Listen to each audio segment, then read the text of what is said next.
Welcome back to the Sean Hannity Show, and I am Rose, and I enjoy sitting in for Sean, and I adore his audience. So glad to be back, and today, joining me to discuss the founding documents and the protections and liberties that are provided by those documents for the American people is the President of Americans for Limited Government, Richard Manning. How are you, Richard?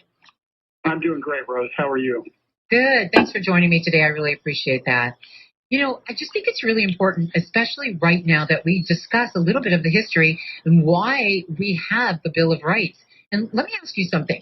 A lot of the people that were involved in drafting the Constitution in Philadelphia, in that little hall that was hot and muggy and sticky and dirty and all of that, right? They were in there for months and months and months as they were drafting the Constitution.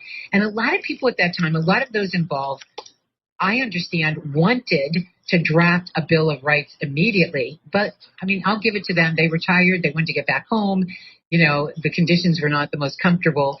And so we didn't get an agreement on that Bill of Rights until 2 years later. And then 2 years after that, they were ratified. Is that how you see that? I mean, because you wonder, why didn't they just go ahead and do that during the drafting of the Constitution? Well, I think one of the things is a lot of people who were drafting the Constitution assumed that the Bill of Rights were inferred, that they were in fact inviolable, and it was absurd to have to include them. But people like George Mason from Virginia was insistent that setting up a government that was simply a balance of powers, that what the Madison document is a balance of powers to try to protect minority rights while allowing the majority to move the government forward and move policy forward, that without protecting the individual rights through a Bill of Rights, laying out specific freedoms that are God-given based upon the Declaration of Independence, Declaration that all men are created equal, endowed by their Creator with certain unalienable rights. That Bill of Rights was nailing in stone what those rights were. And as in doing that, they were able to then ratify the Constitution because people then knew that they weren't setting up a government that was going to be all-powerful from Washington, D.C. Instead, they were setting up a government that was governing by the consent of the governed. That's interesting. That's exactly right. And when you think about, and I know a lot of exchanges between Thomas Jefferson and James Madison. And I recall, I think Jefferson had said to Madison something about how, we who have drafted this are educated in republicanism, but there are others that were still educated in royalism. And that was always the concern, I think, because when you were so accustomed to a monarch or to a dictator, in this case, he was very much the tyrant as well, George III, but when you were accustomed to that, you really knew no other type of form of government. You really knew no other type of life. I think one of the things people today take for granted and don't fully appreciate is what a radical document this was.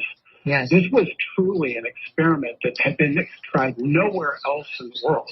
Right. Setting up a government that was a government of the people, by the people, for the people, to paraphrase Abraham Lincoln. Setting up a government that was not a ruler over the people, but which the people were the rulers over the government. That was unheard of. It was unfathomable. This was such a radical break with every other concept of government over the whole course of history that they were geniuses in coming up with a process that recognized that too much power in any one person's hands was dangerous, and so they broke the power up through the various branches of government, three branches of government, and then in the House and the Senate and Congress, they split the power in half between the House and the Senate, and in doing so, they ensured that you would be able to yes, if something needed to be done, it could get done, but people who were against it had an opportunity to amend it, had an opportunity to change it, had an opportunity to stop it.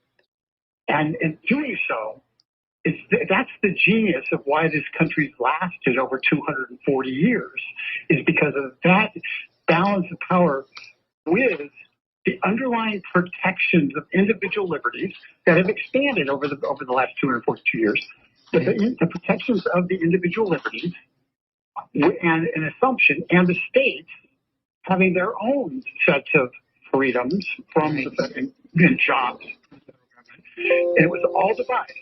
So they would not have a king at the top, a dictator at the top, someone who was all powerful and was imposing their will on the rest of America, on the rest of the people. It was devised that way. It's a genius thought. It is genius. And we need to understand, and hopefully people will understand, that it not only was genius, this was radical. It was insanely radical. And to come up with this, to be smart enough to figure out this complex problem and give us a government that, for all of its faults, works and has thrived has allowed this country to thrive for over 240 years. And that's the genius we should be celebrating. But instead, many in America, many in Congress today, want to tear that government down, want to tear that Constitution down and view that Constitution as an evil document because it takes their power away. Yeah, it takes their power away. Yes. You know, and when you talk about that, we had, look, the opportunity that our founding fathers had after they drafted that wonderful Constitution, what was it, 1987? Am I right? My math? Okay, I'm trying. 11 years after the Declaration of Independence. 1787. Yes. Okay, so in 1787, what an opportunity. That is an opportunity that doesn't come around very often. And it was, I think it was providential, in fact, that we had an opportunity when we were developing, we were founding this brand new nation. We had an opportunity to do something for the people of that nation for years to come that rarely comes around. That was an amazing opportunity, and they did right by us. They did right by us, and the fact that they had to, go back and forth for a few years over it, and we had the Federalists and the Anti-Federalists, but the fact that they did that, they were able to establish that for us, for people they would never know, for you and I right now, Richard, they did that for us. And I am just amazed. I feel that we were lucky. I feel like, wow, I'm glad that happened. But in the meantime, though, as you said, now we are seeing it being just chipped away at because, and there's a reason why no other governments have a constitution like ours, because in doing so would mean that they would lose their power. And there's no way in the world they would ever do that. But if we give any of these up right now, we never get them back. We never get these back. It was a once-in-a-lifetime opportunity for this nation. 100%. And once again, I want to go back to the DNA of our country, which is in the Declaration of Independence. And if people don't remember any words, remember these 56 words. The first is part of the second paragraph of the Declaration of Independence.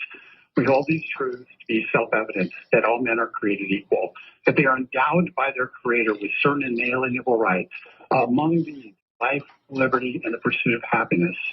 Those 56 words signed on a document by 56 men, which was treason. Yes. It's the DNA of this country. Yes. It's the DNA of this country. And those who want to deny those 56 words are those who are embracing the concept that we work for the government. Our tax dollars, that the average person who pays taxes, it's the government's money, and it's amazing how much money they'll allow us to keep, okay? And they're being generous by allowing us to keep some of our money that we work. How nice of them. Thank you very much. These 56 people stood up and said, that's not the government that we're going to create. And the question is, are we going to be willing to do what's necessary to keep it? I will tell you today, I was down at the D.C. jail. And I was with Representative Louis Gohmert, Representative Matt Gaetz, Representative Marjorie Taylor Greene, and Representative Bob Good from Virginia. And they were there trying to find out what was going on inside the D.C. jail related to the January 6th prisoners. They weren't trying to deal with individual cases.